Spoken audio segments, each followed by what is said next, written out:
आवाज महाराष्ट्राचा, महाराष्ट्रातील प्रत्येकाचा. खानदेश न्यूज सबस्क्राईब करा आणि अपडेट रहा. धन्यवाद.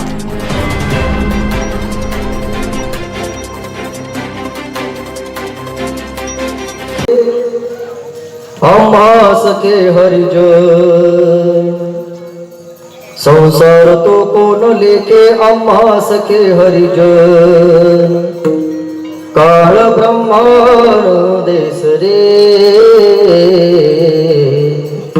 आवडी पुरे संचली स्वप्नितेही नाही चिंता. रात्री जाता दिवस काळ ब्रह्मांड देस रे. आवडी पुरे संचली तुका म्हणे भ्रमरसे. होय सरिसे भोजन काळ ब्रह्मांड देस रे. आवडी पुरे संचली विठ्ठल.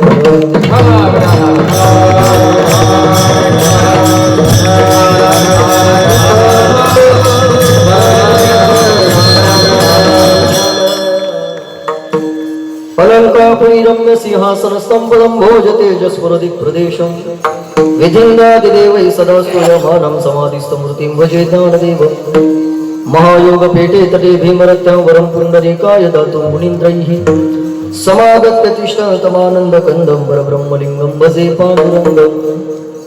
सोमोपन्त तथा गुणजनतया मामा असे बोलती.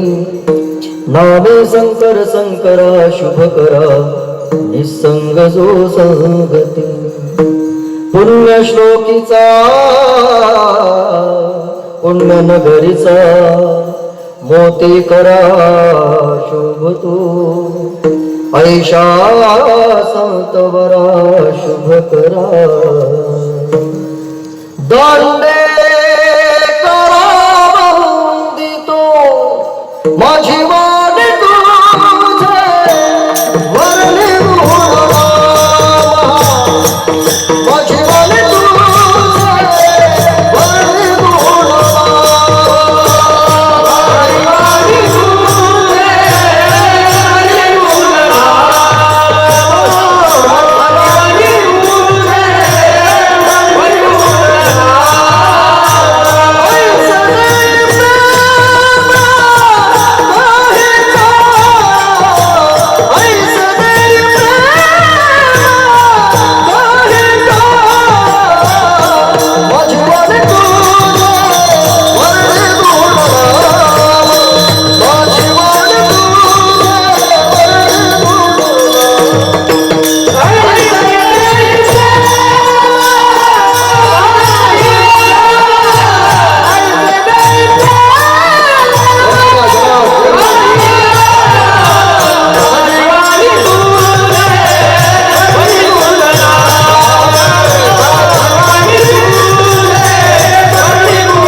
संपाद्य ज्ञानं च विधाय भक्तिं विलोकितो येन समाधिराजा.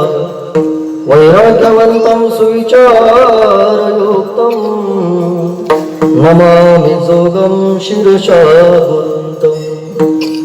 जिते ज्ञान विज्ञान संजीव होते. जिथे योग विद्येस सामर्थ्य येते.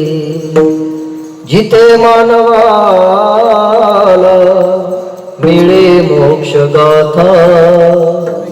तुझ्या पायरीसी सदा नम्र माथा.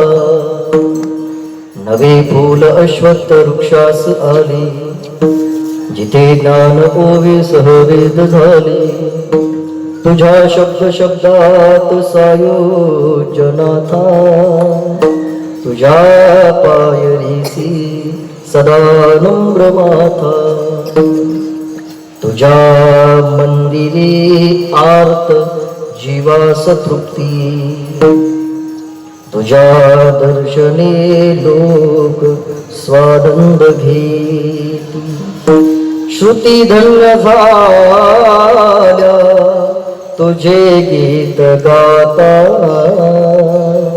तुझ्या पायरीसी सदा नम्र माथा सिया राम सब जग जाने करहु प्रणाम जोरे जोग पाने मंगल भवन मंगल हारे द्रवहु शुभ शरत अजिर बिहारी मंगल हारे द्रवहु सुर शरत अजिर बिहारी राम सिया राम सिया राम जय राम राम सिया राम सिया राम जय राम राम सिया राम सिया राम जय राम राम सिया राम नमो ज्ञानेश्वरा निवृत्ति उदारा सोपान देवा मुक्ताबाई नमो त्रिभुवन पावनी अद्यत्रय जननी देवाची सेवे लागी सेवक झालो तुमच्या लागलो निज चरणा अहो स्वामी तुकया देवा यावरी न करावा उभे संसार तो कोण लेखे किंवा संसार तो कोण देखे आम्हा सखे हरिजन काळ ब्रह्मानंदेस रे आवडी उरे संचली विश्वमांगल्याचं स्वप्न उराशी बाळगून अखिल मानव जातीला ज्ञानाचा मार्ग दाखवणारे विश्वमौली ज्ञानोबराय जगद्गुरु श्री संत तुकोबराय आदी करून सकल संतांच्या चरणी साष्टांग नमन करून सिद्ध साधक संत महंतांना भगवान भोलेनाथाला वंदन करून आणि उपस्थित माझ्या प्रिय श्रोत्यांना अभिवादन करून सेवेला सुरुवात करतो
महाराजांच्या चरणावर सेवा समर्पित करण्याचा हा चांगला योग विको थोडासा कमी करा. समस्त ग्रामस्थ मंडळाच्या वतीने, गावातील समस्त आयोजक समिती मंडळाच्या वतीने, गावातील समस्त वारकरी संप्रदायावर परमप्रेम करणारी माझ्या सर्व तरुण मित्र मंडळाच्या वतीने आणि आमच्यावर ज्यांचं अतीव असं प्रेम आहे, वारकरी संप्रदायातील अत्यंत गोड व्यक्तिमत्व, गायन क्षेत्रामध्ये संबंध महाराष्ट्रात ज्यांचं फार चांगलं नाव आहे, आपल्या तत्वाशी जे एकनिष्ठ आहे, वारकरी संप्रदायातली सेवा करत असताना अत्यंत मनापासून संतांची, ग्रंथांची आणि संप्रदायाची सेवा जे करतायत, आदरणीय श्री हरिभक्ती परायण भजन सम्राट आमचे विश्वनाथजी महाराज पाटील महाराजांच्या आग्रहानं ही कीर्तनाची सेवा माझ्यापर्यंत प्राप्त झाली आहे. या प्राप्त योगातून भगवान भोलेनाथाच्या चरणावर सेवा समर्पित करण्याच्या निमित्तानं जो अभंग मी आज आपल्या समोर गायला, तो अभंग जगद्गुरु जगत वंदनीय संत श्रेष्ठ ज्ञानाचा सागर, भक्तीचा आगर, वैराग्याचं शिखर, श्रीमंत, ज्ञानवंत, गुणवंत, कीर्तिवंत, सामर्थ्यवंत, वरदवंत या वारकरी संप्रदायामध्ये ज्यांच्या अभंग वाणीला सूर्याची प्रखरता, चंद्राची शीतलता, अग्नीची दिव्यता, वेद मंत्राची पवित्रता, गंगेची सुचिता आणि आईची वात्सल्यता अशी उपमा दिली गेली आहे. असे देवमान्य संत, संत मान्य संत, जगत मान्य संत जगद्गुरु श्री तुकोबराय श्री महाराजांचा संपूर्ण विश्वाला इंद्रायणी माते इतकाच पवित्र आणि पुनीत करणारा गोड अभंग आज तुमच्या सर्वांच्या सेवेकरता उपस्थित केला. तिच्या अभंगामध्ये जगद्गुरु श्री संत तुकोबराय संतांच्या सहवासामध्ये गेल्यानंतर आपल्या जीवनामध्ये झालेला जो बदल आहे, तो बदल आपल्या शब्दाद्वारे व्यक्त करताय.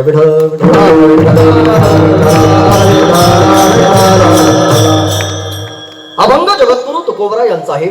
संतांच्या सहवासामध्ये आपल्या जीवनामध्ये जो काही बदल झाला, तो बदल आज जगद्गुरु तुकोबराय आजच्या अभंगामध्ये आपल्या समोर ठेवताय. अभंगाच्या चारही चरणाच्या पूर्वार्धामध्ये जगद्गुरु तुकोबराय आपल्या जीवनामध्ये संत सहवासाने झालेला बदल पहिल्या चारही चरणाच्या पूर्वार्धामध्ये आपल्या समोर ठेवताना दिसत आहे. मी असं म्हणेन, अभंगाचं पहिलं चरण जर आपण डोळ्यासमोर घेतलं तर आजच्या अभंगाचं पहिलं चरण आहे, संसार तो कोण लेखे आम्हा सखे हरिजन. या पहिल्या चरणाचा पूर्वार्ध आहे संसार तो कोण लेखे आणि उत्तरार्ध आहे आम्हा सखे हरिजन. आम्हा सखे हरिजन या शब्दाचा अर्थ एवढाच आहे, संतांचा सहवास. आणि या एका शब्दाभोवती आज मला पूर्णवेळ चिंतन करायचं आहे. त्याचं कारण असं आहे, जगद्गुरु तुकोबराय एका संतांच्या सहवासामध्ये गेले. संतांच्या सहवासामध्ये गेल्यानंतर जगद्गुरु तुकोबरायांच्या जीवनामध्ये, भजनामध्ये, साधनेमध्ये जो काही बदल झाला, तो सगळा बदल महाराजांनी आजच्या अभंगात आपल्या समोर ठेवलाय. मी असं म्हणेल, जगद्गुरु तुकोबराय जसं एका संतांच्या सानिध्यामध्ये होते, संतांच्या सहवास मिळाल्यानंतर जगद्गुरु तुकोबरायांच्या जीवनामध्ये जो बदल झाला, मला असं वाटतंय तो बदल आपल्याही जीवनामध्ये आपल्याला प्रत्येकाला अपेक्षित आहेच ना. आणि त्याकरताच आपण सद्गुरु गोविंद महाराजांच्या सानिध्यामध्ये आपण सगळे आहात आणि गोविंद महाराजांच्या सहवासामध्ये असल्यामुळे आपल्या जीवनामध्ये आपल्याला सुद्धा काहीतरी पारमार्थिक साधनेमध्ये बदलाची अपेक्षा आहे. आज आपल्याकडे ज्या गोष्टी आहेत त्यापेक्षा आपल्याला जास्त मिळवण्याची काहीतरी अपेक्षा आहे. बरोबर आहे? आज आपल्याकडे जेवढं आहे त्यापेक्षा आपल्याला उत्कर्षाची प्रत्येकाला अपेक्षा आहे. ज्याच्याकडे एक गाडी आहे त्याला असं वाटतं माझ्याकडे, बोला ना तुम्ही, काय झोपले काय सगळे? ज्याच्याकडे एक गाडी आहे त्याला असं वाटतं माझ्याकडे दोन गाड्या असाव्यात. ज्याच्याकडे एक घर आहे त्याला असं वाटतं माझ्याकडे दोन घर असावेत. ज्याचं एक लग्न झालेलं आहे, प्रत्येकाला आपल्या जीवनामध्ये बदलाची अपेक्षा आहे. ज्या गोष्टी आपल्याकडे आहेत त्यापेक्षा आपल्याला आपल्या जीवनामध्ये उत्कर्ष हवाय. जगद्गुरु तुकोबराय म्हणतात, आम्ही आमच्या जीवनामध्ये संतांच्या सहवासामध्ये गेलो. संतांच्या सहवासामध्ये गेल्याचा पहिला परिणाम झाला, संसार तो कोण लेखे. संसाराबद्दलची काळजी आमच्या जीवनातून निघून गेली. संतांच्या सहवासातला दुसरा परिणाम आमच्या जीवनामध्ये झाला, काळ ब्रह्मानंदे सरे. आता काळाची सुद्धा आम्हाला भीती उरली नाही. संत सहवासातला तिसरा परिणाम आमच्या जीवनामध्ये झाला, स्वप्नी तेही नाही चिंता. आता स्वप्नात सुद्धा आम्हाला चिंता उरली नाही. आणि संत सहवासातला चौथा परिणाम आमच्या जीवनामध्ये झाला, तुका म्हणे ब्रह्मरसे. आम्हाला संत सहवासामध्ये ब्रह्मरस सेवन करायला मिळाला. आता आम्हाला भोजनाची सुद्धा चिंता उरलेली नाही. अशा अर्थाचा जगद्गुरु तुकोबरायांचा अभंग आहे. हा अभंगाचा अर्थ जर तुम्हाला कळाला नसला तरी सरळ सरळ अगदी सोप्या भाषेमध्ये आणखी अभंगाचा अर्थ मी तुमच्या समोर ठेवील. मला असं वाटतंय अभंग जगद्गुरु तुकोबरायांचा आहे हे आज आपल्या सगळ्यांच्या लक्षामध्ये आलं. आजच्या अभंगामध्ये जगद्गुरु तुकोबराय संतांच्या सहवासामध्ये गेल्यानंतर संसारावर काय परिणाम झाला हे पहिल्या चरणामध्ये सांगतात. काळावर काय परिणाम झाला हे दुसऱ्या चरणात सांगतात. झोपेवर काय परिणाम झाला हे तिसऱ्या चरणात सांगतात आणि जेवणावर काय परिणाम झाला हे चौथ्या चरणामध्ये सांगताय.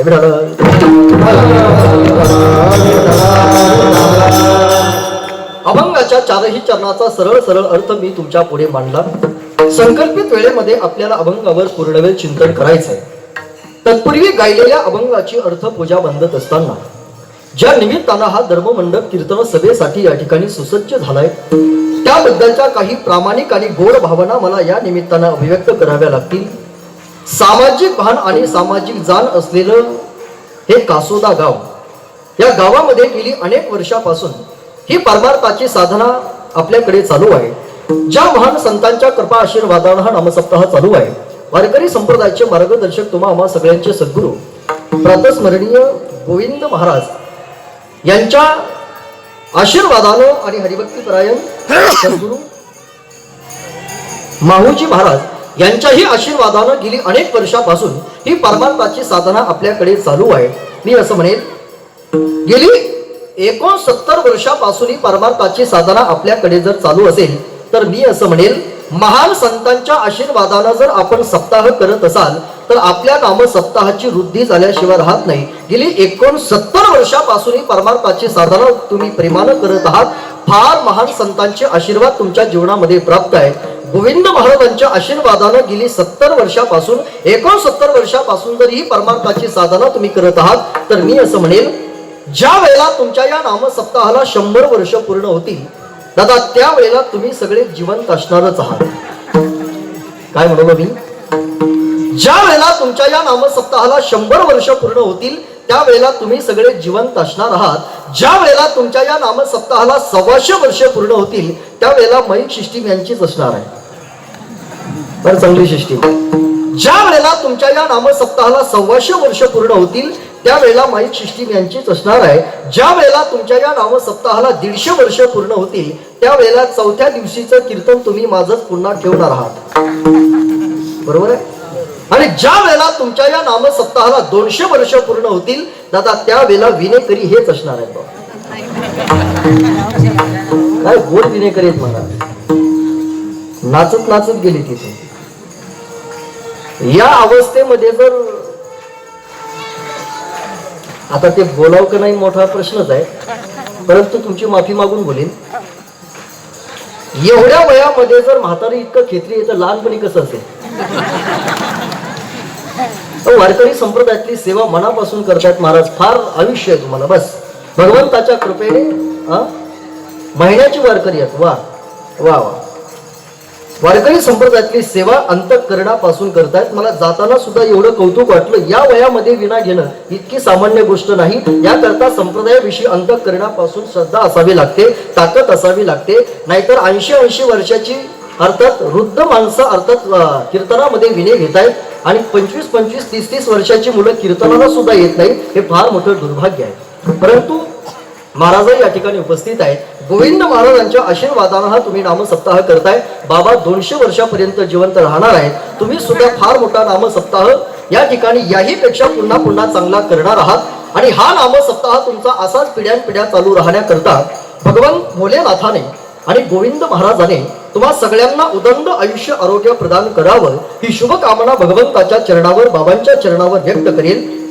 आणि या नाम साधने करता जी जी मंडळी या ठिकाणी योगदान देत आहेत वारकरी संप्रदायातील तत्वनिष्ठ मंडळी या व्यासपीठावर उपस्थित आहे.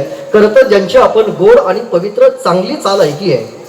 वारकरी संप्रदायातले एक अत्यंत गोड व्यक्तिमत्व स्वररत्न श्री हरिभक्तीपरायण निवृत्ती महाराज यांचा आवाजही तितका गोड आहे, तितका स्वभाव सुद्धा तितका गोड आहे. महाराजही आवर्जून माझ्या कीर्तनामध्ये उपस्थित आहेत. महाराजांना कोटी कोटी धन्यवाद व्यक्त करेल. त्यांना ज्यांनी सुंदर साथ केली वारकरी भूषण आणि ज्यांचा आवाज संबंध महाराष्ट्रभर मी बऱ्याचदा बोलत राहतो. संबंध महाराष्ट्र माझ्या आवाजावर प्रेम करतो. परंतु मी ज्या आवाजावर प्रेम करतो ते 2-3 आवाज आहेत. त्यापैकी आमचे अनिल महाराज आहेत, त्यापैकी आमचे विश्वनाथ महाराज आहेत आणि त्यापैकी आमचे निवृत्ती महाराज आहेत. आदरणीय महाराज सुद्धा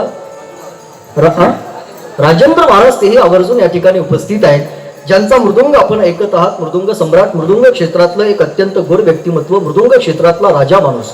आपल्या बोटांच्या चपळाईने संबंध महाराष्ट्राला ज्यांनी आपला परिचय घडवलाय, श्री हरिभक्तीपरायण पांडुरंग महाराज आणि श्री हरिभक्तीपरायण सचिनजी महाराज दोनही या ठिकाणी मृदुंग सम्राट संप्रदायाची सेवा मनापासून करतात. त्यांनाही कोटी कोटी धन्यवाद व्यक्त करतो. मी असं म्हणेल, आता सगळ्यांचीच नावं काय मला माहित नाही. वारकरी संप्रदायातली नवी पिढी आणि वारकरी संप्रदायातली जुनी पिढी कीर्तनामध्ये उपस्थित आहे, म्हणून या दोनही पिढीच्या चरणावर विनम्र भावाने अभिवादन करतो आणि अभंगाच्या पदापदाचं चिंतन करण्यासाठी प्रवृत्त होतो. विडल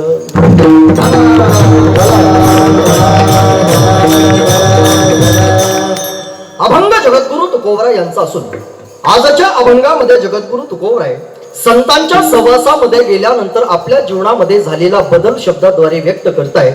आजच्या अभंगातील एक एक शब्द हा संतांच्या सहवासातनं झालेला आपल्या जीवनामध्ये जो काही बदल आहे त्या बदलाची जाणीव करून देणारा अभंग आहे. मी असं म्हणेल, जगद्गुरु तुकोबराय आपल्या जीवनामध्ये संतांच्या सहवासामध्ये राहतात. त्यांच्या भजनामध्ये, त्यांच्या साधनेमध्ये आणि त्यांच्या जीवनामध्ये जो काही बदल होतो तो बदल आपल्याही जीवनामध्ये अपेक्षित असल्यामुळे ज्या ज्या वेळेला संधी मिळेल दादा त्या वेळेला माणसानं संतांच्या सहवासामध्ये जाणं अत्यंत महत्वाचं आहे. संत सहवास दादा प्रत्येकाच्या आयुष्यामध्ये अत्यंत महत्वाचा भाग आहे, जो अत्यंत दुर्मिळ सुद्धा आहे. बरं, आपल्या जीवनामध्ये आपल्याला सगळ्या गोष्टी मिळतील, परंतु संत सहवास मिळवणं ही गोष्ट दादा फार कठीण आहे. तुम्ही सगळी भाग्यवान माणसं आहात. सद्गुरु गोविंद महाराजांचा सहवास तुमच्या जीवनामध्ये तुम्हाला मिळाला आहे. संत सहवास मिळवणं दादा ही गोष्ट फार कठीण आहे हो. सगळ्या गोष्टी जीवनामध्ये मिळतील. मी नेहमी असं बोलतो, गेलेला पैसा तुम्ही कष्ट करा, तुम्हाला पुन्हा वापस मिळवता येईल. तुमचं आरोग्य जर गेलं, तुम्ही पथ्य पाळा, औषध घ्या, तुम्हाला आरोग्य सुद्धा पुन्हा मिळवता येईल. गेलेली सत्ता सुद्धा माणसाला पुन्हा मिळवता येते. मी पुन्हा येईल म्हणणारी माणसं पुन्हा येतातच ना. गेलेली सत्ता सुद्धा माणसाला मिळवता येते, गेलेलं आरोग्य माणसाला मिळवता येतं, गेलेला पैसा माणसाला मिळवता येतो, परंतु संत मिळवणं ही गोष्ट फार कठीण आहे. तात मिले पूर्णिमात मिले, सोने भात मिले, जुबती सुखदाई, राज मिले, गजवाज मिले, सब साज मिले, मनुवांछित पाई, लोक मिले, विधि लोक मिले, परलोक मिले, वैकुंठ में जाई, सुंदर और सब कुछ मिले, परि संत समागम दुर्लभ भाई, संत समागम दुर्लभ भाई. बहु अवघाना आहे सुमेधी, बलदेवी,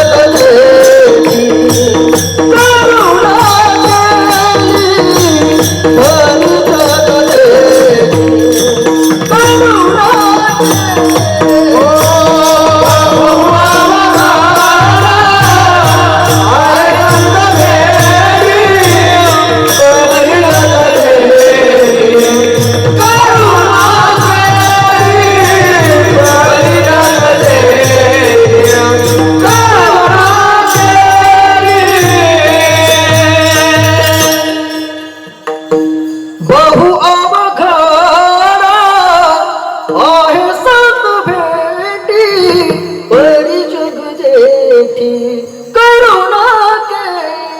सगळं मिळेल जीवनामध्ये.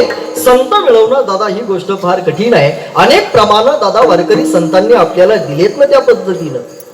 चंद्र अमृत सुखे सेववील, असता जाता रवी धरवेल, बाह्य हेळा सागर तरवेल, परित्या साधूची भेट न होईल गा.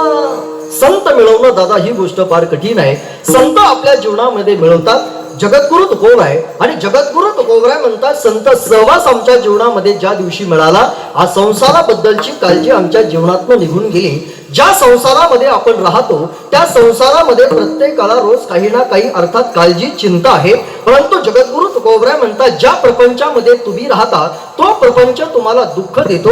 आम्ही ज्या प्रपंचामध्ये राहतो तो प्रपंच आम्हाला दुःख देत नाही. त्याचं कारण संतांचा सहवास. आम्ही प्रपंच जरी करत असलो तरी संतांच्या सहवासात प्रपंच करतो. आम्हाला संतांच्या सहवासात प्रपंच केल्यामुळे आम्हाला संसाराबद्दलची काळजी उरलेली नाही. खरं तर आजचा हा संपूर्ण अभंग जर तुम्ही डोळ्यासमोर घेतला ना तर आजच्या अभंगातून जगद्गुरु तुकोबरायांचं संपूर्ण चरित्र आपल्याला पाहता येण्यासारखं आहे. इतर असं म्हणेल जगद्गुरु तुकोबरायांचं चरित्र इतरत्र पाहण्यापेक्षा किंवा गद्यामध्ये लिहिलेलं जगद्गुरु तुकोबरायांचं चरित्र वाचण्यापेक्षा जगद्गुरु तुकोबरायांचा गाथा कधीतरी डोळ्यासमोर घ्या. जगद्गुरु तुकोबरायांचा कोणताही अभंग तुम्ही वाचायला सुरुवात करा. त्या अभंगामध्ये जगद्गुरु तुकोबरायांचं चरित्र आपल्याला पाहता येईल.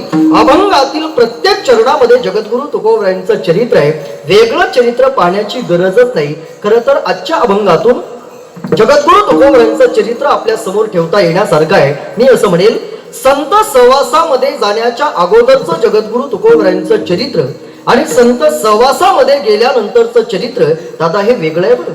मी असं म्हणेन संत सहवासामध्ये गेल्यानंतर जगद्गुरु तुकोबरायांचं जे चरित्र आहे असे दोन जगद्गुरु तुकोबरायांच्या चरित्राचे भाग आपल्याला करता येतील. त्याचं कारण असं आहे आपल्या सगळ्या जीवाचा जर विचार केला तर मला असं वाटतंय गुरु भेटण्याच्या अगोदरचे आपण सगळे आणि गुरु भेटल्यानंतरचे आपण सगळे याच्यामध्ये फरक आहे की नाही? तुम्हाला कीर्तन कळतंय ना? सद्गुरु भेटण्याच्या अगोदरचे आपण सगळे आणि सद्गुरु भेटल्यानंतरचे आपण याच्यामध्ये काहीतरी फरक असेल ना? याही पेक्षा सोपं सांगू, माळ घालण्याच्या अगोदरचे आपण आणि माळ घातल्यानंतरचे आपण याच्यामध्ये काहीतरी फरक असेल ना? याही पेक्षा सोपं सांगू का, लग्न होण्याच्या अगोदरचे आपण, आता पुढे बोललंच पाहिजे का, आणि लग्नानंतरचे आपण याच्यामध्ये काहीतरी फरक असेल ना? तसं संत भेटण्याच्या अगोदरचं जगद्गुरु तुकोबरायांचं चरित्र आणि संत भेटल्यानंतरचं चरित्र अशा दोन विभागामध्ये जगद्गुरु तुकोबरायांचं चरित्र आजच्या अभंगामध्ये आपल्याला ठेवता येण्यासारखं आहे. परंतु मी असं म्हणेल तसं जर पाहायला गेलं तर कुठल्याही संतांचं चरित्राचे असे दोन दोन भाग किंवा दोन दोन तुकडे करायची काही गरज नाही. कारण संतांचं चरित्र दादा हे अखंड आहे. अखंड संतांच्या चरित्राचे दोन तुकडे आपल्याला करता येत नाहीत. परंतु अभंगाची भूमिका आपल्याला कळावी याच्याकरता जगद्गुरु तुकोबरायांचं चरित्र दोन भागामध्ये मी आपल्या समोर ठेवतोय. कीर्तन संपेपर्यंत दोन वाक्य लक्षामध्ये ठेवा. संत भेटण्याच्या अगोदरचे जगद्गुरु तुकोबराय आणि संत भेटल्यानंतरचे जगद्गुरु तुकोबराय याच्यामध्ये फरक आहे. जगद्गुरु तुकोबरायांचं चरित्र जर आपल्याला एकाच प्रमाणामध्ये जर पाहायचं ठरलं, एखाद्या माणसाला आपल्याला जगद्गुरु तुकोबरायचं विचारले कोण जगद्गुरु तुकोबराय, मला असं माहित आहे, मला असं जाणवलंय किंवा या गावामध्ये येण्याच्या अगोदर मला अशी कल्पना सुचली. मला एकानं सांगितलं की या गावामध्ये तुकारामजीचा फार मोठा उत्सव संपन्न होतो आणि जगद्गुरु तुकोबरायांची साधना जर तुम्ही तुकारामजीला करत असाल तर जगद्गुरु तुकोबराय तुम्हाला वेगळे सांगायची काय गरज आहे? अरे जगद्गुरु तुकोबराय कोण? एखाद्या माणसानं जर आपल्याला प्रश्न विचारला कोण जगद्गुरु तुकोबराय तर एका प्रमाणामध्ये आपल्याला जगद्गुरु तुकोबराय समाजाला सांगता आले पाहिजे. कोण जगद्गुरु तुकोबराय त्याच्याकरता एक प्रमाण आहे. तू गीता तुलनेसी ब्रह्म तुकासी आले मनोनि रामेश्वरी चरणी मस्तक ठेविले आरती तुकारामा स्वामी सद्गुरु धाम सच्चिदानंद मूर्ती पायी दाखविया आरती तुकारामा तुकारामा स्वामी सद्गुरु धाम. अरे कोण जगद्गुरु तुकोबराय? घरात नाही धान, पोटात नाही आण, तरी चित्तात नेहमी समाधान ते तुकोबाय. अरे कोण तुकोबाय? हरी भजन हे ढवळिले जग ते तुकोबाय. अरे कोण तुकोबाय? जाळोनी संसार वैसुलो अंगणी ते तुकोबाय. अरे कोण तुकोबाय? जगण्याचा पाया चालण्याचे बळ विचाराची कळ तुकाराम तुकाराम जगण्याचा पाया शब्दांचे इमान अक्षरांचे रान अभंगाचे पान तुकाराम तुकाराम जगण्याचा पाया भेदणारे मूळ आशयांचे कूळ भाषेचा कल्लोळ तुकाराम तुकाराम जगण्याचा पाया खोल पसरतो पुन्हा उगवतो खोल पसरतो पुन्हा उगवतो सांगून उरा